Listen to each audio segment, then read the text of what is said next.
നമസ്കാരം. വെളിച്ചം ചാനലിലേക്ക് സ്വാഗതം. കോടികളുടെ കാറുകളിൽ നടക്കുന്നവരെ, അങ്ങനെയുള്ളവരെ ജനം ബഹിഷ്കരിക്കണം. ഇപ്പോൾ കേരളത്തിൽ വിവാദമായിരിക്കുന്ന ഒരു വിഷയമാണിത്. ഇവർ ഈ കോടികളുടെ കാറ് വാങ്ങുന്നതിന് പകരം എന്തുകൊണ്ട് ഒരു 100 പേർക്ക് തൊഴിൽ കിട്ടുന്ന ഒരു തൊഴിൽ സ്ഥാപനം എന്തുകൊണ്ട് തുടങ്ങുന്നില്ല? നോക്കുക, ലോകത്ത് ഏകദേശം 824 കോടി ജനങ്ങളിൽ ഏകദേശം 50%-ലധികം ജനങ്ങളും അർദ്ധപട്ടിണിയിലോ മുഴുപട്ടിണിയിലോ ആണ്. ഓക്കെ, അങ്ങനെ ഉള്ളപ്പോഴാണ് ഇവർ ഈ കാറ് നടക്കുന്നത്. കാറ് വാങ്ങിക്കേണ്ടതെന്നൊന്നുമല്ല ഞാൻ പറയുന്നത്, എനിക്കും കാറുണ്ട്. പക്ഷേ ഇപ്പോൾ ഒരു കാറെന്ന് പറയുമ്പോൾ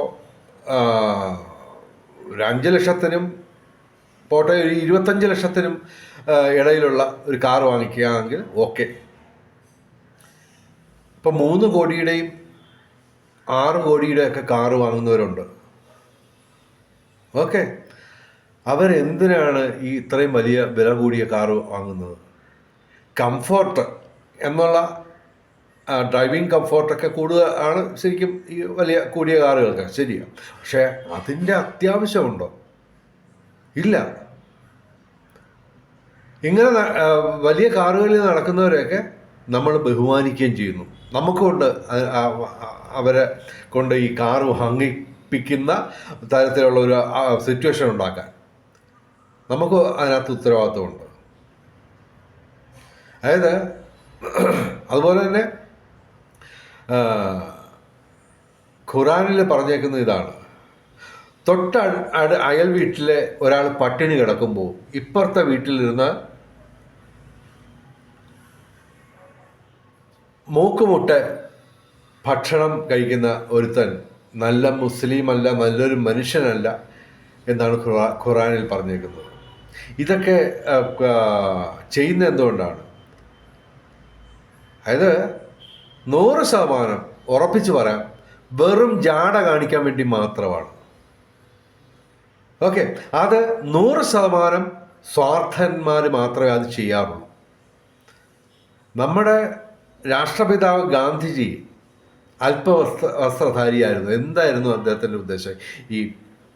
അതായത് ഒരു ഒറ്റമുണ്ട് മാത്രമാണ് അദ്ദേഹം ധരിച്ചിരുന്നത് എത്രയോ ദശാബ്ദങ്ങൾ. അദ്ദേഹം അതുകൊണ്ട് എന്താണ് ഉദ്ദേശിച്ചത്? അദ്ദേഹം തന്നെ പറഞ്ഞിട്ടുണ്ട്, എൻ്റെ ജീവിതമാണ് എൻ്റെ സന്ദേശം. അതിൽ കവിഞ്ഞ ഘനഗംഭീരമായ അഭിപ്രായം എന്തുണ്ട്? വേറെ ഏത് ആശയമുണ്ട്? ഇത്രയും ഘനഗംഭീരമായിട്ടുള്ള ഒരാശയം വേറെ ഇല്ല. അതുപോലെ തന്നെ കേരളത്തിലെ അവസ്ഥ ഒന്ന് ആലോചിച്ച് നോക്കാം. അതായത് കേരളത്തിലെ 65%-ലധികം മലയാളി കുടുംബങ്ങളും ഇന്ന് കടക്കെണിയിലാണ്. അവർക്കൊക്കെ പൈസ വാങ്ങിച്ച് വീതിച്ചു കൊടുക്കണമെന്നൊന്നുമല്ല ഞാൻ പറയുന്നത്. പക്ഷേ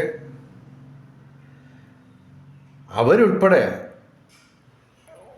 ഒരു ചെറിയ തൊഴിൽ സ്ഥാപനം പോട്ടെ, ഒരു സാധാരണ ഈ ഉന്തുവണ്ടിയിലൊക്കെ തള്ളിക്കൊണ്ട് നടക്കുന്ന തട്ടുകട തുടങ്ങാൻ ലക്ഷങ്ങളൊന്നും വേണ്ട. ഒരു 3 കോടിയുടെ ഒരു കാറ് വാങ്ങിക്കുന്നവൻ 25 ലക്ഷത്തിൻ്റെ കാറ് വാങ്ങിച്ചിട്ട് ബാക്കി വരുന്ന തുക ഏകദേശം 2.25 ലക്ഷം രൂപ ഒരു 10 പേർക്ക് ഇതുപോലുള്ള ചെറിയ തൊഴിൽ പോട്ടെ. നമുക്ക് സ്ഥിരം കേരളത്തിൽ കാണാവുന്ന ഒരു കാഴ്ചയാണ് ഈ കയ്യിൽ ലോട്ടറിയും പിടിച്ചുകൊണ്ട് വിൽക്കാൻ നടക്കുന്ന ആൾക്കാർ. അവരിൽ ഭൂരിപക്ഷം പേരും വികലാംഗരുമാണ്. അവർക്ക് ഒരു 3000 രൂപ കൊടുക്കുക, അവർക്ക് ഒരു ദിവസത്തെ ലോട്ടറി വാങ്ങിച്ച് വിൽക്കാനുള്ള ഒരു സാഹചര്യം ഉണ്ടാക്കുക. എന്തുകൊണ്ട് ഇവർ ഇങ്ങനെ ചിന്തിക്കുന്നില്ല? അത് നമ്മുടെ ജനത്തിൻ്റെ ഒരു കുഴപ്പമാണ്. നമ്മളെല്ലാവരും, ഈ ഞാനുൾപ്പെടെ ഉള്ളവർ ഈ പറഞ്ഞതൊക്കെ വലിയ കോടികളുടെ കാറ് കിടക്കുന്നതിനെയൊക്കെ റെസ്പെക്റ്റ് ചെയ്യും. ഓക്കെ, അത് തന്നെ ഈ കാറുകളൊക്കെ വാങ്ങിച്ചേക്കുന്നത് ഇല്ലീഗലായിട്ടുള്ള രീതിയിലാണെന്നാണ് ന്യൂസ് വന്നേക്കുന്നത്. വെളിയിൽ നിന്ന്, രാജ്യത്തിന് വെളിയിൽ നിന്ന്, ഭൂട്ടാനിൽ നിന്നോ മറ്റോ ഒക്കെയാണ് ഇത് കൊണ്ടുവന്നേക്കുന്നത്. അതായത് ടാക്സ് വെട്ടിച്ചിരിക്കുന്നു. കൃത്യമായിട്ട് പറഞ്ഞു കഴിഞ്ഞാൽ രാജ്യദ്രോഹ കുറ്റം വരെ ചുമത്താവുന്ന കേസാണ് ഇത്. അപ്പോൾ അത് ഇവര് എന്തുകൊണ്ട് ഇത് ചെയ്യുന്നു? അത് 100% സ്വാർത്ഥ താല്പര്യം കൊണ്ട് മാത്രമാണ് ഇത് ചെയ്യുന്നത്. 65% മലയാളി കുടുംബങ്ങളും കടക്കെണിയിലാണ്. അത് ഔദ്യോഗിക കണക്കാണ്.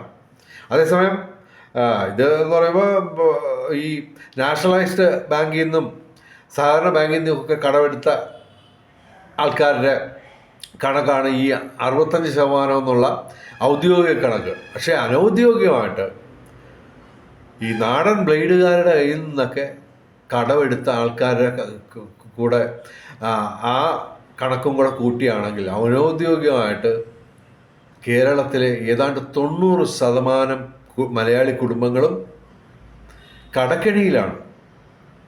അവർക്ക് പണം വെറുതെ കൊടുക്കണമെന്ന് ഞാൻ പറയുന്നില്ല. ഓക്കെ, അവരെ കൊണ്ട് അധ്വാനിപ്പിച്ച് അവർ പണം നേടട്ടെ. ഇതെന്ന് പറഞ്ഞു കഴിഞ്ഞാൽ ശുദ്ധമായിട്ടുള്ള എന്താ പറയുക, ഒരു നല്ലൊരു പ്രവൃത്തിയല്ല എന്തായാലും ഇത്. അതുപോലെ തന്നെ ചിലർ വിദേശ യാത്രയ്ക്ക് പോകും, ഉല്ലാസ യാത്രയ്ക്ക്. അതായത് നോക്കുക, ഇങ്ങനെ ചിന്തിക്കുക. അതായത് കേരളത്തിലെ ഏതാണ്ട് 90% ആൾക്കാരും സംഘർഷഭരിതമായിട്ടുള്ള നിമിഷങ്ങളാണ് അവരുടെ ജീവിതത്തിൽ ഉണ്ടാകുന്നത്.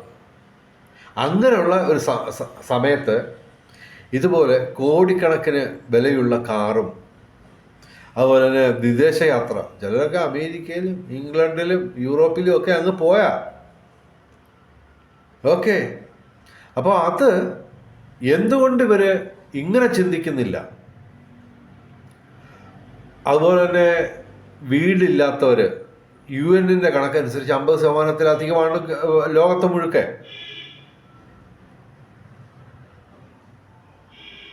160 കോടി കുടുംബങ്ങൾക്കാണ് ലോകത്ത് വീടില്ലാത്തത്.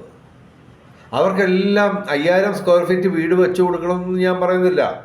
എങ്കിലും ഒരു 10 പേർക്ക് 1 ലക്ഷത്തിനുമൊക്കെ വീട് സംഘടിപ്പിക്കാവോ? ചെറിയ വീടൊക്കെ മതി. എന്തുകൊണ്ട് ഇവർ അങ്ങനെ ചിന്തിക്കുന്നില്ല? നമുക്ക് കൂടി ഈ കാണിക്കുന്ന മര്യാദകേടിന് ഉത്തരവാദിത്വമുണ്ട്. കാരണം നമ്മുടെ ഒക്കെ റെസ്പെക്റ്റ് കിട്ടാൻ വേണ്ടിയാണ്, നമ്മളൊക്കെ റെസ്പെക്റ്റ് കൊടുക്കുന്നതുകൊണ്ടാണ് ഇവർ ഇതൊക്കെ വാങ്ങിച്ച് ഓടിച്ച് ജാടയിൽ നടക്കുന്നത്.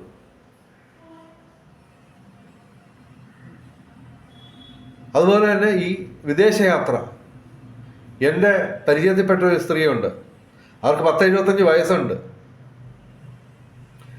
മാസത്തിൽ ഒരിക്കൽ ഏറ്റവും കുറഞ്ഞത് അവർ ഇന്ത്യയിലെങ്കിലും എവിടെങ്കിലും ഒരു ടൂർ പോയിരിക്കും. എല്ലാ ദിവസവും അമ്പലത്തിൽ ഭക്തിയോടെ വരുന്നവരാണ്. എന്നിട്ട് അമ്പലത്തിൽ നിറയെ വഴിപാടുകളും ഇതെല്ലാം ചെയ്യാറുണ്ട്. അതിന് പകരം ഈ വിദേശയാത്രയ്ക്കൊക്കെ ലക്ഷങ്ങളാണ് ചെലവ്. കടക്കെണിയിൽപ്പെട്ട ആൾക്കാരെ പണം കൊടുത്ത് സഹായിക്കണമെന്ന് ഞാൻ പറയുന്നില്ല. പക്ഷേ അവർക്ക് ഒരു ചെറിയ വരുമാന മാർഗം കൂടുതലായിട്ട്, അതായത് സൈഡ് ബിസിനസ് തുടങ്ങാനായിട്ട്, ഓരോ കുടുംബത്തിനും സൈഡ് ബിസിനസ്സൊക്കെ തുടങ്ങാൻ വേണ്ടി ചെറിയ രീതിയിലുള്ള സഹായങ്ങൾ ചെയ്യാൻ പറ്റും. അത് ഞാൻ മുമ്പേ പറഞ്ഞല്ലോ, 3 കോടിയുടെ കാറ് അല്ലെങ്കിൽ 10 കോടിയുടെ കാറൊക്കെ വാങ്ങുന്നവൻ 20 ലക്ഷത്തിൻ്റെ കാറ് മതിയെന്ന് വെച്ചിട്ട് ബാക്കി തുക വെറുതെ നാട്ടുകാർക്ക് വിധിച്ചു കൊടുക്കണമെന്ന് ഞാൻ പറഞ്ഞില്ല. ഒരു ലോട്ടറി കച്ചവടത്തിന് തുടങ്ങുന്നതിന് എന്തോ തുക വരും, അറൗണ്ട് ഒരു 3000 രൂപ വരത്തുള്ളൂ. ഓക്കെ. അതുപോലെ ഈ ഉന്തുവണ്ടിയിൽ തള്ളിക്കൊണ്ട് നടക്കുന്ന ചെറിയൊരു തട്ടുകട, അതിനൊക്കെ ലക്ഷങ്ങളും കോടികളൊന്നും വേണ്ട, അതൊക്കെ ചെയ്യാം. അപ്പോൾ ഞാനിത് കൂടുതൽ ദീർഘിപ്പിക്കുന്നില്ല. ഇത് നമ്മൾ ശ്രദ്ധിക്കേണ്ടതാണ്. അതുപോലെ തന്നെ വസ്ത്രം ലക്ഷക്കണക്കിന് രൂപയുടെ വിലയുള്ള വസ്ത്രങ്ങൾ ധരിക്കുന്നവരുണ്ട്. അവരെയൊക്കെ ജനം കൈകാര്യം ചെയ്യണം. എങ്ങനെ കൈകാര്യം ചെയ്യണമെന്നുള്ളത് ഞാൻ പറയുന്നില്ല. പക്ഷേ ജനം വിചാരിച്ചാൽ ഇവരെ ബഹിഷ്കരിക്കാൻ കഴിയും. അതായത് ഇപ്പോൾ 2 സിനിമാ നടന്മാരുടെ കാര്യമാണ് പ്രധാനമായിട്ടും വാർത്തയായിട്ട് വന്നേക്കുന്നത്. അവരുടെ സിനിമ കാണണ്ടെന്ന് വെക്കണം. അത് സിനിമ തിയേറ്ററിൽ മാത്രമല്ല, ടി വിയിലും മാത്രമല്ല, മൊബൈലിലും മാത്രമല്ല. ഈ പറയുന്ന പോലെ ഇവരുടെ പരസ്യങ്ങളൊക്കെ ഉണ്ട്. ഇതൊക്കെ കാണിച്ചിട്ട് അവർ ധൂർത്തടിച്ച് നടക്കുകയാണ്. ജനം ഇവിടെ പട്ടിണി കിടക്കുകയാണ്. ഏതാണ്ട് 90% ആൾക്കാരും കടക്കെണിയിലാണ്. നേരെ പോയി ഭക്ഷണമില്ല, കൃത്യമായിട്ടുള്ള രീതിയിലുള്ള വിദ്യാഭ്യാസമില്ല. വിദ്യാഭ്യാസം ചെയ്യാനുള്ള ഫീസും കൊടുക്കാതൊക്കെ കിടന്ന് ബുദ്ധിമുട്ടുന്ന നിരവധി ആൾക്കാരെ എനിക്ക് നേരിട്ടറിയാം. അപ്പോൾ ഇങ്ങനെയുള്ളവർ ഈ ധൂർത്തടിച്ച് നടക്കുക, അതായത് ശരിക്കും പറഞ്ഞു കഴിഞ്ഞാൽ ഇങ്ങനെ നടക്കുന്നത് സ്വാർത്ഥ താല്പര്യം കൊണ്ട് മാത്രമാണ്. അതായത് നമുക്കൊന്നും ജാട കാണിക്കണം, 100% ജാട മാത്രമാണ്. ഈ ജാട കാണിക്കുന്നവരെ ജനം എല്ലാ തരത്തിലും കൈകാര്യം ചെയ്യണം, ബഹിഷ്കരിക്കുകയും ചെയ്യണം. ഇവരൊക്കെ ഈ പറഞ്ഞ ഇവരുടെ സിനിമ കാണരുത്, സീരിയൽ കാണരുത്. അതുപോലെ തന്നെ നോക്കൂ, നമ്മുടെ തൊട്ട അയൽവക്കത്ത് രജനീകാന്ത് എന്ന് പറയുന്നൊരു മഹാനുണ്ട്. അദ്ദേഹം എന്തൊക്കെ ചെയ്യുന്നത് സമൂഹത്തിന് വേണ്ടി. അവരെയൊക്കെ കണ്ടുപിടിക്കണം ഇവരെ. അപ്പോൾ ഞാൻ കൂടുതൽ നീട്ടുന്നില്ല. തീർച്ചയായിട്ടും ഈ മര്യാദകേടിന് ജനം നല്ല രീതിയിൽ കുറിക്ക് കൊള്ളുന്ന തരത്തിൽ മറുപടി കൊടുത്തിരിക്കണം. അതെങ്ങനെ മറുപടി കൊടുക്കണമെന്ന് ഞാൻ വിശദീകരിച്ച് പറയുന്നില്ല. എത്രയോ രാജ്യങ്ങളിൽ അതിൻ്റെ ഉദാഹരണങ്ങൾ കണ്ടുകൊണ്ടിരിക്കുകയാണ് നമ്മൾ. ഓക്കെ, തൽക്കാലം ഈ യൂട്യൂബിൻ്റെ നിയമങ്ങൾ നമുക്ക് ബാധകമായതുകൊണ്ട് ഞാൻ കൂടുതൽ നീട്ടുന്നില്ല.